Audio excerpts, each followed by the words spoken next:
Alô, Pandê Quimbanda. Alô, Pandê, maravilha. Salve, Mago Kaique. Salve, salve. Primeira vez aqui no nosso canal, canal do Templo Avinash. Todo mundo queria conhecer Kaique, não é isso? Aqui estou eu. Então, hoje eu vou fazer a entrevista com o Kaique de uma forma muito informal, para que vocês possam conhecer o Kaique e possam entender o que está vindo por aí, ok? E, de fato, vai ser uma entrevista bem de casa mesmo, nada profissional. E a gente tem mantido o nosso canal assim, de uma forma muito espontânea, e assim vai ser. Tá ok, gente? Vamos lá. Primeiramente, estamos aqui, né, na sua mesa de jogo, e com o oráculo de Quimbanda Luciferiana, né, que também foi lhe passado pela espiritualidade, né? Sim, tanto pela minha, tanto pelos guias da casa, seu Tata Caveira, Dona Maria Padilha, que me deram um norte para montar o meu oráculo baseado, né, não é igual. Tanto o meu, tanto o da mestra, o mestre Caveira, são parecidos, mas não são iguais, fundamentos diferentes. Isso mesmo. E no seu oráculo, quem fala? Os meus guias de Quimbanda, os principais, Dona Maria Padilha, seu Caveira, seu Tranca-Ruas, Dona Sete Saias, seu Zé Pilintra, meu caboclo, também que é quimbandeiro, Sim. e todo o povo de esquerda, meus Exus e Pombogiras, que também não são tão nos holofotes, né? Os principais, os que estão mais no trabalho de apoio. E o seu Daimon pessoal também fala nele, né? Sim, não só o pessoal, como também os Daimons de Goetia. Alguns que eu trabalho não são todos os 72, mas alguns entre os 10 a 12 gostam de manter contato comigo. Certo. E me ensinam alguns ritos, alguns fundamentos, alguns patuais, enfim, algumas firmezas. Perfeito. E como é que começou essa mediunidade, Kaique? Você era pequenininho, já tinha alguma inclinação a isso? A tua família via isso? Sim. Como é que foi isso, assim, lá no início? O que você lembra, né?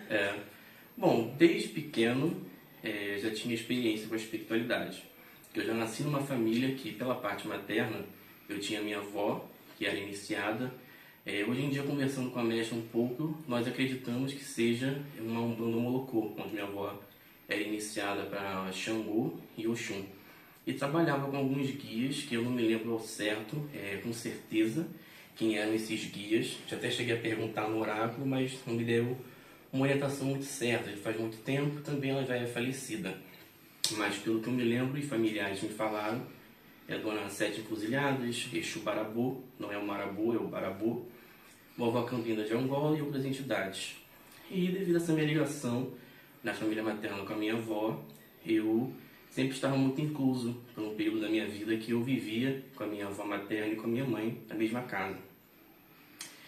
E nisso eu ia, em vez de quando no terreiro com a minha avó, com a minha mãe, algumas festividades, algumas giras que tinham, e eu estava um pouco incluso naquele lado ali da Umbanda, né? Um pouco tempo depois também a minha tia se iniciou no Candomblé, iniciada para Jagum e Oxum, o meu primo, o filho mais novo dessa minha tia, ele também é iniciado no Candomblé para o Xalufã e para Yansan. Ele também, que no momento da minha vida, mais recentemente, me ajudou a fazer algumas firmezas também, pedi algumas orientações para ele. Mas eu sempre fui muito inclinado para a espiritualidade. Por mais que eu fosse muito novo, não tinha muito conhecimento, sempre me agradava muito, sempre me chamava muita atenção. Os pontos, as cantigas, os toques, o som da tabaque, sempre me deixava admirado, né? Muito encantado com aquilo tudo no terreiro. O cheiro de defumação é maravilhoso. Maravilhoso, aquele cheirinho de erva. Sim, bem cheiro de preto velho. Sim, sendo também que eu aprendi muito no terreiro, não muito, porque eu era muito pequeno. Isso eu posso dizer que é mais ou menos por volta dos meus 4, 5 anos de idade no máximo que eu tive essa convivência. Então não posso falar muito sobre, porque eu não lembro muitas coisas, mas eu lembro algumas coisas básicas. E entre elas um fumo, que eu até tinha ensinado a mestra a fazer, que foi um fumo de preto velho com algumas ervas, enfim, fundamentos que eu não posso expor, que são de entidade da família. E foi uma ligação muito bacana, porque foi um pouco tempo da minha vida que eu convivi, que eu tive esse lado com a espiritualidade de fato, mas foi um momento que ali eu decidi, desde pequenininho, que eu quero seguir esse lado, eu quero seguir pela espiritualidade. E até que um momento que algumas coisas acontecem na vida, né, rumos diferentes são tomados, e eu fui morar com a minha avó, a mãe do mestre Caveira, que é altamente católica. Então já vê que já dá um conflito muito grande essa situação. Total. E naquele meio também eu me encontrei muito, mas tem algumas explicações espirituais que eu já vou me aprofundar logo em frente. E desde meus 5 anos de idade, até mais ou menos 2009, isso eu posso dizer que mais ou menos 2004 a 2008, 2009, eu convivi com a minha avó materna. Ia para a igreja católica junto com a minha avó, junto com meu avô. Minha avó era coordenadora da igreja católica, né? Então eu ajudava muito a minha avó na arrumação da igreja, de varrer, de preparar altar para os cultos aos domingos, né, as missas. Ajudava a entregar o folhetinho para as pessoas acompanharem a missa. Adorava! Me sentia o próprio ali, o sacristãozinho, o padre, né? E as minhas avós estavam vivas ainda e eu tinha contato com a minha avó materna que morava, um exemplo, a minha avó materna morava numa rua, eu chegava, virava à esquerda, na esquina já era a casa da minha avó paterna. Então eu perdi muito contato, continuava indo e toda vez que eu ia, falava com a minha avó, via lá os altarzinhos que ela tinha lá da cama de macumba e via essas 7 flechas, eu ficava, santo, que é macumba. E também uma coisa interessante que eu acabei de lembrar no momento, que eu ficava no quarto da minha irmã e lembrando dos pontos de macumba, eu não sabia ponto nenhum, eu só lembrava do batuque e ficava lá dançando, isso aqui, macumbelê, lá, não sei o que, dançando bonitinho ali. E lembrava muito de Nanã na época, que a minha avó, era uma situação que eu estava na casa da minha avó materna, eu olhei para a imagem de Nossa Senhora de Santana, que por ser umbanda tinha um sincretismo, né? Sim. E eu perguntei, vó, quem é essa? Ela falou, essa é Nossa Senhora de Santana, a avó de Jesus Cristo. E, ou na religião não umbanda, na minha macumba, sendo bem sincera, para mim é Orixá Nanã, seria a mãe de Ubaluaê. Não ela explicou, eu não sabia quem era, mas que legal, é Nanã, tal, sabe Nanã. E ficava ali Nanã, macumbelê, tal, dançando bonitinho, no quarto escondido da minha avó paterna, obviamente, Sim. por ser altamente católica. E continuando nesse processo do catolicismo, eu ia, fazia catequese, fiz a catequese, não cheguei a terminar. Para algumas pessoas que não saibam, catequese é exatamente o estudo cristão para as crianças dentro do catolicismo, que no final você faz a primeira Eucaristia, que é como se você estivesse comendo o corpo e o sangue de Cristo, né? O corpo representado por uma massinha feita com trigo e o sangue exatamente um suco de uvas ou exatamente um vinho com pouco teor alcoólico para simbolizar o corpo e o sangue de Cristo. Sim. Não cheguei a finalizar na época que eu estava morando com a minha avó paterna, mas eu fiquei até um certo ponto da minha vida morando com a minha avó até o falecimento do meu avô paterno, que era o pai do mestre Caveira.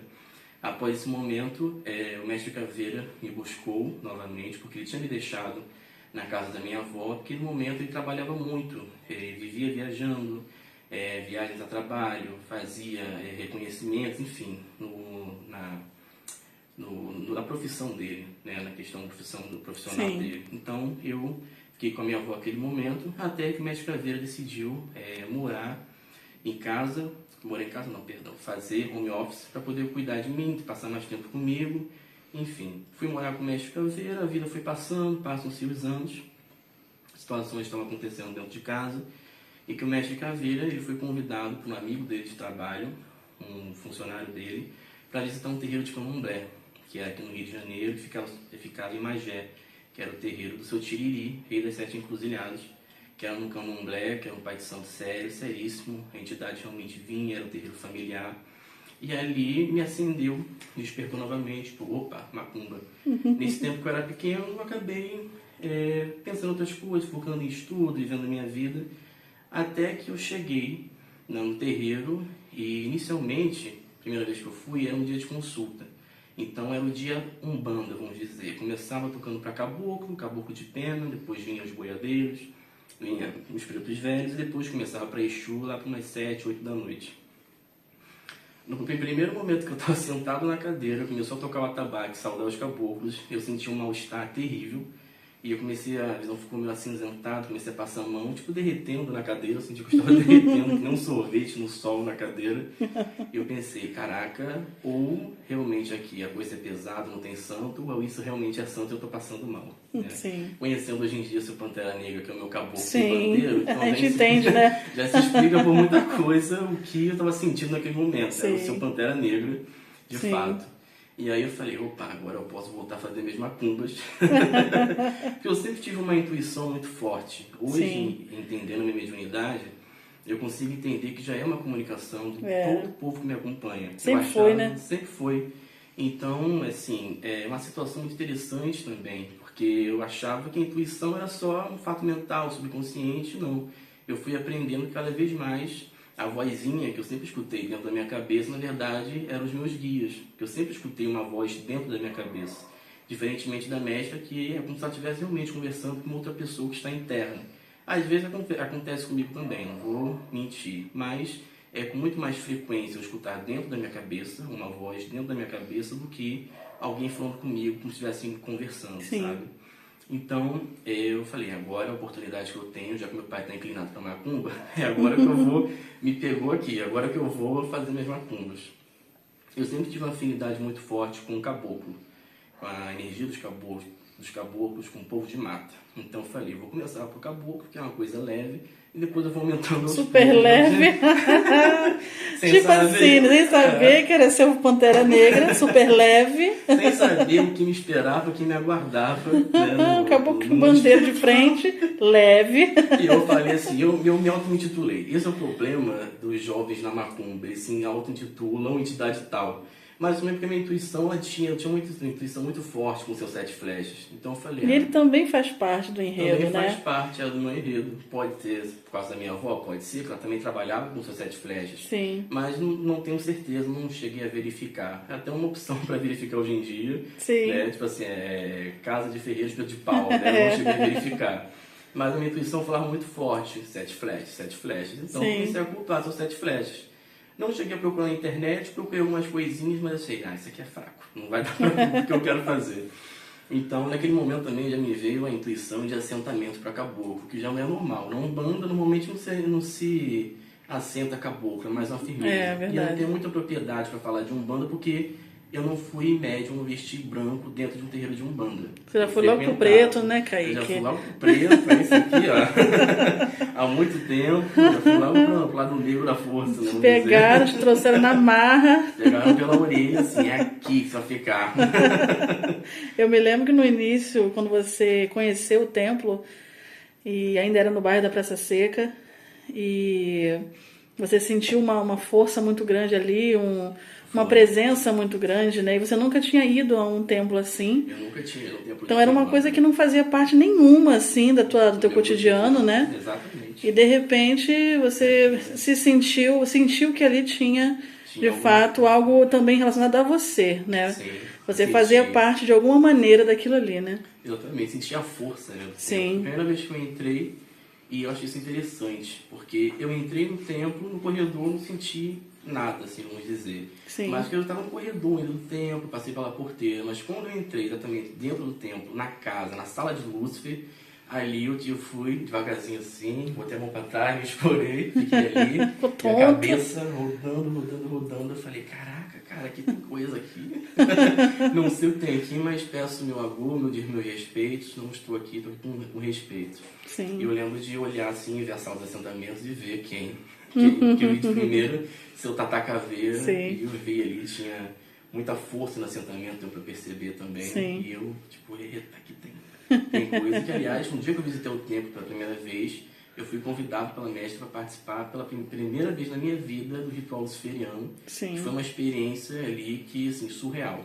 Sim. Em todos os terreiros que eu fui na minha vida, eu não senti nada relacionado ao que eu senti no primeiro ritual. Tive experiências mediúnicas, fui levado a lugares ali, que até já comentei com a mestre no mesmo dia. Sim. Falei, olha, eu vi isso. Minha senhora, eu vi a minha senhora, a dona Sete Saias, que não é a minha pombagira principal, mas eu a vi, ela se apresentou a mim, numa calunga à noite, um chão de terra vermelhinho, uma fogueira enorme e ela dançando em volta, com a saia vermelha, preta e um tomaraquicaia de renda, assim, uma morena bonita e nova, com a saia na mão, rodando, dançando, em volta da fogueira ali dançando. Linda, era linda. Dona Sete Saias. Aí parando para lembrar, eu consigo reparar bem de leve assim as cruzezinhas, né, de madeira de cova rasa. Então, ou seja, era a própria dançando na terra dela, no ponto de força dela, né? No ponto de força, na calunga, né? Sim. E ali tudo direitinho. E aí eu parei para ver essa parte de Quimbanda e também parte do luciferianismo, que eu não posso entrar em detalhes por ser fundamentos meus como mago. Sim. Mas foi uma experiência incrível na minha vida. Maravilhoso. E para mim, enquanto sacerdotisa ali do templo, eu fico muito feliz por você ser um rapaz jovem como você é e você ter a dedicação que você tem à espiritualidade. Eu sempre falo isso com o Mestre Caveira e com todo mundo, com gosto, porque não é normal ver. Sim, é bem Você poderia muito bem num sábado, como a gente sempre está no sábado no templo fazendo alguma coisa para alguém sempre, nunca é pra gente, né? Verdade. É sempre em prol das pessoas. Você poderia muito bem, com a idade que você tem, estar em tantos lugares, né? Pois é, E só que você tem prazer de estar ali, né? Sim, total. E nasceu para isso, né? Nasceu para isso e vem se encontrando cada vez mais. Agora, tendo o seu próprio oráculo, após se pactuar com Lúcifer.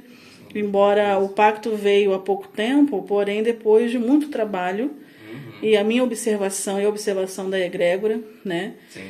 E nesse exato momento, na verdade ontem, né? Dona Padilha, a dona da casa, né? Ela que dá as coordenadas, na verdade, na maioria das vezes, né? E você já vem jogando, já não é de hoje, a gente sabe disso. Quem convive com você, né, sabe que sempre houve muitos oráculos, muita gente te acessando sempre na espiritualidade, seja em cartas, seja no oráculo, que foi sendo montado com o passar do tempo, né? E sendo também confirmado pela espiritualidade que de fato ele é real, né? A espiritualidade realmente responde no teu oráculo e eu sou a primeira a dizer isso, realmente é isso mesmo, por isso confio no teu oráculo, confio no axé que você tem, confio nas entidades que você carrega e jamais eu abriria ou faria um vídeo como esse aqui se eu não confiasse em você, né? E ontem Dona Padilha falou, o menino já está pronto.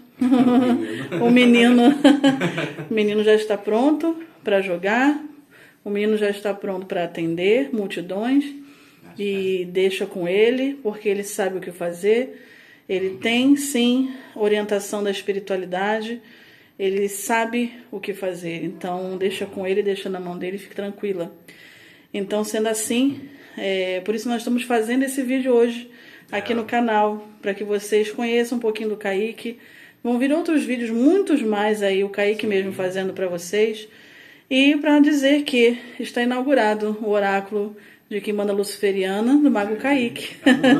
Ave Lúcifer, Ave Beelzebub, Ave Astarote, salve todo o povo, toda a corte luciferiana, toda a corte de Quimbanda. E se você quiser fazer a sua consulta, no momento, apenas Dona Padilha permitiu o oráculo de uma pergunta, tá? Oráculo de uma pergunta, quem vai responder o oráculo de uma pergunta daqui pra frente não serei eu, não será o Mestre Caveira, será o Mago Kaique, ok?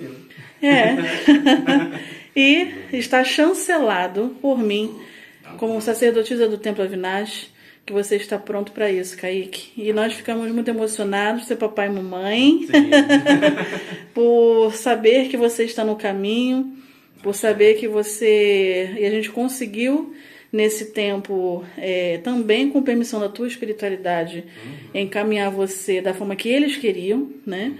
E agora, meu filho, é contigo. Agora daqui para melhor. É isso aí. Olha, gente, eu falo o seguinte: para ter jogo, para ter baralho, para ter oráculos diversos, vocês veem aí na internet muita gente fazendo, né? É TikTok, é YouTube, é Instagram. Todo dia aparecem novos oraculistas. Muitos deles não são, alguns são, e poucos são realmente dedicados à espiritualidade e fazem a coisa com coração, né? E com verdade, né? Então, vocês podem ficar tranquilos que aquilo que sair do oráculo de Kaique está saindo realmente com a resposta certa para você, para aqueles que quiserem jogar com Kaique, tá? Estamos colocando realmente essa responsabilidade nas mãos dele, porque a espiritualidade já viu que ele é responsável para isso. Foi testado com certeza, foi observado demais por mim, pela espiritualidade. E principalmente Dona Padilha, que ela que fala o sim e o não do templo, seu Tata também. Então, fiquem tranquilos e tranquilas, você que quiser fazer um oráculo com o Kaique, de uma pergunta inicialmente, ok? Então, você poderá fazer isso acessando o nosso site, www.temploavinash.com.br/loja. Entre outros ritos e jogos, vai estar lá o jogo com o Kaique, de uma pergunta, ok? E também no temploavinash.com.br/oráculo, além do meu oráculo de Mestre Caveira, também vai ter o oráculo do Kaique, que você vai poder adquirir diretamente no site, tá bom? É isso, gente. Sejam aí, fiquem aí à vontade para fazer o oráculo de vocês, as perguntas de vocês serem direcionados por uma verdadeira espiritualidade, tá? Eu a garanto e eu tenho certeza que o Kaique, com a mediunidade dele, com a seriedade dele, a dedicação dele com a espiritualidade, vai ajudar muita gente. Então, Kaique, seja bem-vindo a mais um patamar na espiritualidade e que a tua mesa, a tua mão, seja cada dia mais iluminada por Lúcifer, por todo o teu povo, para que você seja um mago cada vez mais reconhecido, talvez não é fama não, mas reconhecido pela seriedade do teu trabalho. E é isso que nós, eu e Mestre Caveira, estamos muito contentes, muito realizados por saber que você está no teu caminho certo. E daí pra frente é contigo, camarada. Axéu, axéu. Salve aqui em banda. Salve a sua banda, Kaique. Salve o seu Kamatuê. Beijo em todos, minha gente. Acessem o site e marquem um jogo lá com o Kaique. Adquiram o jogo. Depois entrem em contato com o WhatsApp do Templo, 219-67825911. Envie o comprovante e então você receberá um formulário para fazer a tua pergunta, os seus dados. E você vai entrar na fila de jogo, ok? E aí é com você e com o Kaique. E com a espiritualidade, claro. Beijos em todos. Alô, Pandê. Axé. Axé. Tchau.